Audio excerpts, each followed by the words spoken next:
हाँ तो दोस्तों, एक शानदार वीडियो में आपका फिर से स्वागत है। इसके पहले वीडियो में हमने प्रकाश क्या है और प्रकाश का परावर्तन अध्ययन किया था। इस वीडियो में अब हम लोग देखेंगे दर्पण किसे कहते हैं। तो देखिए, सबसे पहले बात आती है परिभाषा की। तो यहाँ पे हमने जो परिभाषा है उसको एक ही लाइन में पिरोने के लिए यहाँ पे एक शब्द उठाया है जिसका नाम है परावर्तक पृष्ठ। देखिए, ये जो शब्द है उसकी सहायता से हम जो दर्पण होता है और कितने प्रकार का होता है दर्पण, और दर्पण की जो परिभाषा होती है वो इस परावर्तक पृष्ठ के द्वारा कैसे दी जाएगी, आज हम उसको बताएंगे। तो यहाँ पे देखिए, अगर दर्पण की बात की जाए तो इसको इंग्लिश में बोलते हैं मिरर। तो दर्पण मुख्यतः जो होते हैं वो तीन प्रकार के होते हैं। तो यहाँ पे जैसा कि आप लिखा गया है देख सकते हैं, पहला है समतल दर्पण और दूसरा है गोली दर्पण। तो यहाँ पे समतल दर्पण और गोली दर्पण मुख्यतः दो प्रकार के हो गए, और इसी गोली दर्पण में जो होता है दो प्रकार के दर्पण होते हैं। इसी गोली दर्पण को दो भागों में बांटा गया है। इसके दो भाग होते हैं, जो है पहला जो है अवतल दर्पण है और दूसरा जो है वो है उत्तल दर्पण। तो यहाँ पे देखिए, अगर हम डिफिनेशन की बात करेंगे, सबसे पहले यही आता है कि उत्तल दर्पण किसे कहते हैं, अवतल दर्पण किसे कहते हैं। तो डिफिनेशन में बिल्कुल भी कंफ्यूजन नहीं होने वाला है। अगर आप कुछ शब्दों को याद कर लेंगे तो आप इन तीनों का डिफिनेशन एक ऐसे सुसंगठित तरीके से आप दे देंगे कि आपको एग्जाम में लिखते समय कोई दिक्कत परेशानी भी नहीं होगी।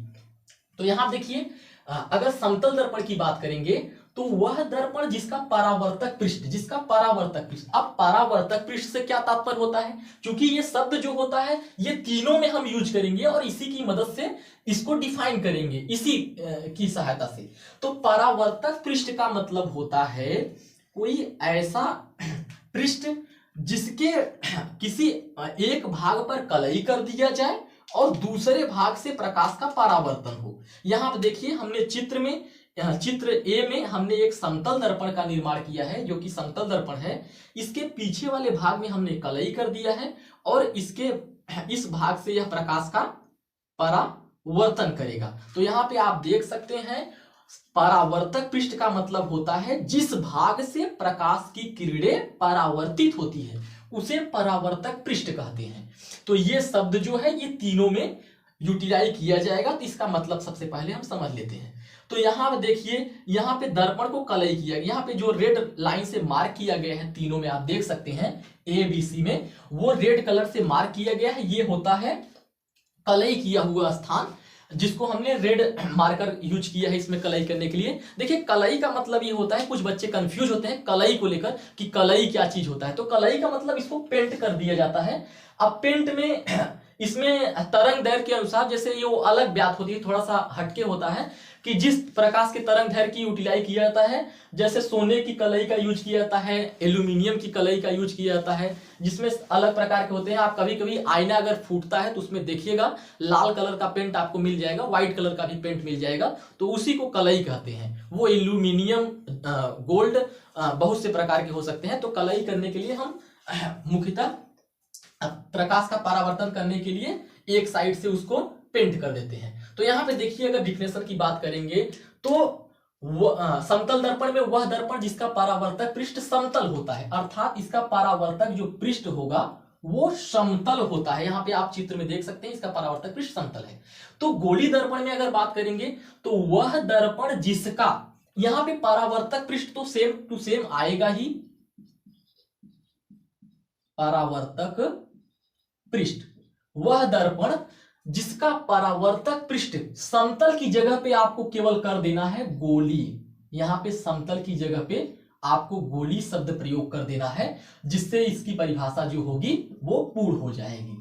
तो यहाँ पे देखिए, एक सिंपल सी परिभाषा निकल के आई कि वह दर्पण जिसका परावर्तक पृष्ठ, अर्थात जिस पृष्ठ से प्रकाश किरणें परावर्तित होती है वह गोली होता है, उसको कहते हैं गोली दर्पण, उसे गोली दर्पण कहते हैं। वह दर्पण जिसका परावर्तक पृष्ठ गोली होता है उसे गोली दर्पण कहते हैं। तो यहाँ पे इसका जो डिफिनेशन है वो क्लियर हो गया। अब अगर गोली दर्पण की बात करेंगे तो इसके दो भाग होते हैं, मुख्यतः इसके दो भाग होते हैं। पहला जो है अवतल दर्पण। तो यहाँ पे देखिए, अगर अवतल दर्पण के डिफिनेशन की बात करेंगे तो वह गोली दर्पण जिसका परावर्तक पृष्ठ, इसमें भी वही चीज यूज होगा जिसका परावर्तक पृष्ठ, इसी शब्द की मदद से हम इन तीनों को डिफाइन करेंगे ताकि आप परिभाषा को रटे ना, परिभाषा को समझें और बनाने की कोशिश करें। तो यहाँ पे परिभाषा को आप खुद से निर्माण करने का प्रयत्न करिए। तो परावर्तक पृष्ठ जो होता है वो अवतल दर्पण में यहाँ पे अगर देखेंगे तो चूंकि यह गोली दर्पण का भाग होता है, इसीलिए हम यहाँ पे कहते हैं वह गोली दर्पण जिसका परावर्तक पृष्ठ, क्योंकि ये गोली दर्पण में आता है इसलिए गोली दर्पण हमने यूज किया, जबकि गोली दर्पण में हमने दर्पण का यूज किया। तो यहां देखिए वह गोली दर्पण जिसका परावर्तक पृष्ठ जो होता है वो दबा हुआ होता है। बस इतनी सी बात है, दबा हुआ होता है उसे अवतल दर्पण कहते हैं। वह गोली दर्पण जिसका परावर्तक पृष्ठ, ये मुख्य लाइन है, इसको याद करिएगा, जिसकी माध्यम से तीनों डिफाइन होंगे। वह गोली दर्पण जिसका परावर्तक पृष्ठ दबा होता है उसे अवतल दर्पण कहते हैं।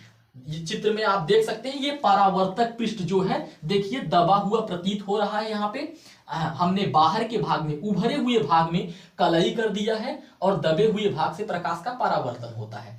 तो देखिए जैसे उत्तल और अवतल जो होते हैं वो एक गोला का भाग होते हैं, एक खोखले गोले का भाग होते हैं। यहाँ पे हम देख सकते हैं, जैसे आप इसको देखिए, इस गोले को देखिए, अगर इस गोले को हम मध्य से काट देंगे, इस गोले को अगर हम मध्य से काट देंगे तो इसी गोले के द्वारा हम दोनों दर्पण का निर्माण कर सकते हैं। जिसमें पहला अवतल दर्पण का निर्माण करना होगा तो हम इसके बाहर वाले भाग में कलई कर देंगे, जो भाग उभरा हुआ होगा।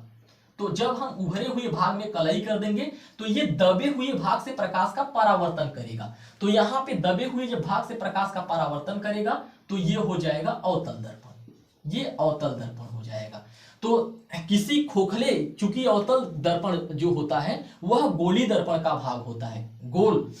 तो यहाँ पे देखिए अगर हम इसके दबे हुए भाग में कलई कर देंगे, दबे हुए भाग में कलई कर देंगे और प्रकाश का यह जो होगा बाहर से, उभरे हुए भाग से प्रकाश का परावर्तन करने लगेगा तो ये हो जाएगा उत्तल दर्पण। तो यहाँ पे देख सकते हैं, देखिए चूंकि बात ये होती है कि प्रकाश की जो किरणें होती है वो हमेशा बाएं साइड से ही आपतित की जाती हैं, इसीलिए हम उत्तल और अवतल का निर्माण करते समय इस प्रकार से उसको रखते हैं कि प्रकाश की किरणें जो हो वो बाएं साइड से आपतित हो।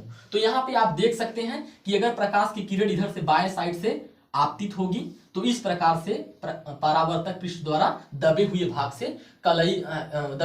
से परावर्तित हो जाएगी। और यहाँ पे भी प्रकाश इस ओर से नहीं होगा। कुछ बच्चे कंफ्यूज होते हैं कि इधर से, यहाँ पे प्रकाश जो होता है बाएं साइड से हमेशा ही डाला जाता है। तो इस प्रकार से यहाँ पे प्रकाश डाला जाएगा, बाएं साइड से ही प्रकाश डाला जाता है। तो अगर आप अवतल और उत्तल दर्पण को समझना चाहते हैं तो एक चिम्मच का उदाहरण बिल्कुल इसके लिए परफेक्ट होगा। यहाँ देखिए एक चिम्मच जो होता है, जैसे चिम्मच का भाग जो होता है इस तरीके से कुछ होता है हाथ के जैसा। अगर हम इस तरीके से हाथ करेंगे तो चिम्मच जो होता है, ये दबा हुआ जो भाग होता है वह हमेशा उत्तल का काम करता है। अगर हम इसको इस तरीके से करेंगे तो ये दबा हुआ जो भाग है वो हमें अवतल को दर्शाएगा। दबा हुआ जो भाग होगा वो अवतल दर्पण को दर्शाएगा, चिम्मच का, जिस ओर से खाना खाया जाता है। और उभरा हुआ जो भाग होता है, इस साइड वाला जो भाग होता है वो हमको उत्तल दर्पण की ओर अग्रसर करता है, उत्तल दर्पण को प्रदर्शित करता है। तो यहाँ पे देखिए अगर हम उत्तल दर्पण के डिफिनेशन की बात करेंगे तो वही सेम पैटर्न इस पे भी फॉलो होगा। वह गोली दर्पण जिसका परावर्तक पृष्ठ, वही चीज है परावर्तक पृष्ठ। अब यहाँ पे हमने दबा हुआ कहा था, लेकिन यहाँ पे यूज हो जाएगा उभरा हुआ। वह गोली दर्पण जिसका परावर्तक पृष्ठ उभरा हुआ होता है उसे उत्तल दर्पण कहते हैं, उसे उत्तल दर्पण कहते हैं। तो यहाँ पे बात है कॉन्सेप्ट की। डिफिनेशन जो होता है वो रटने रटाने वाली चीज नहीं है। डिफिनेशन आप इस तरीके से याद करिए ताकि जिंदगी भर के लिए वो आपके मस्तिष्क में रच बस जाए। इस तरीके से हो जाना चाहिए कि आपको याद करने की जरूरत ना पड़े। तो देखिए यहाँ पे एक बार हम फिर से रिवाइज कर देते हैं। दर्पण जो होता है वह मुख्यतः दो प्रकार का होता है, समतल दर्पण वह दर्पण जिसका परावर्तक पृष्ठ समतल होता है। आप देख सकते हैं समतल पृष्ठ वाला, जिसका परावर्तक पृष्ठ समतल होगा चित्र ए में, वह समतल दर्पण कहलाएगा। और इसी के हिसाब से मिलता जुलता डिफिनेशन याद करने, इसको याद करेंगे तो तीनों ऑटोमेटिक याद हो जाएंगे। तो गोली दर्पण में वह दर्पण जिसका परावर्तक पृष्ठ गोली होता है, यहाँ पे परावर्तक पृष्ठ गोली होता है, उसे गोली दर्पण कहते हैं। इसके दो भाग होते हैं, पहला होता है अवतल दर्पण। तो अवतल दर्पण में हमने जैसा कि बताया, अवतल दर्पण जो होता है चिम्मच का खाने वाला भाग होता है, अर्थात दबा हुआ भाग। अगर हम गोली दर्पण को इस प्रकार से काटें, अगर हम गोली दर्पण के कांच के खोखले गोले को इस प्रकार से काटें कि ऊपर के भाग में कलई कर दिया जाए और नीचे के भाग में प्रकाश का परावर्तन हो, तो उसे कहते हैं अवतल दर्पण। चिम्मच का ये वाला भाग, नीचे वाला दबा वाला भाग, यहाँ पे अवतल दर्पण है, जिसका परावर्तक पृष्ठ दबा हुआ होता है, उसे अवतल दर्पण कहते हैं। तो यहाँ पे देखिए उत्तल दर्पण, इसके दो भाग में अवतल दर्पण और इसके बाद उत्तल दर्पण। तो वह गोली दर्पण जिसका परावर्तक पृष्ठ उभरा हुआ होता है, उसे उत्तल दर्पण कहते हैं। इसके दबे हुए भाग में कलई कर देंगे और उभरे हुए भाग से प्रकाश का परावर्तन होगा, उसे उत्तल दर्पण कहते हैं। देखिए इसके बाद जो टॉपिक आता है वो गोली दर्पण से रिलेटेड, जो उत्तल दर्पण की फोकस दूरी, अवतल दर्पण की फोकस दूरी, वक्रता, त्रिज्या, ये सब होती हैं, वो थोड़ा सा लंबा टॉपिक हो जाएगा, वीडियो लंबा हो जाएगा, इसलिए हम उसको अपने अगले वीडियो में चर्चा करेंगे इसकी। तो आज के लिए बस इतना ही। अगर हमारे ये कॉन्सेप्ट आपको अच्छे लगते हैं कि एक ही शब्द के द्वारा तीनों की परिभाषाएं किस प्रकार से सुटेबल ढंग से संभव हो पाई, अगर ये चीज आपको अच्छा लगा तो आप कमेंट में हमको जरूर बताइए। और जो भी इसमें डाउट हो कि कुछ कमी हो, उसको आप हमको कमेंट में जरूर बता सकते हैं। अगर ये वीडियो अच्छा लगा है तो आप इस वीडियो को लाइक कर दीजिए और चैनल को सब्सक्राइब कर दीजिए, क्योंकि हम जो होता है topic to topic wise chapter को लेके चलेंगे, जिससे आपको मदद मिलेगी।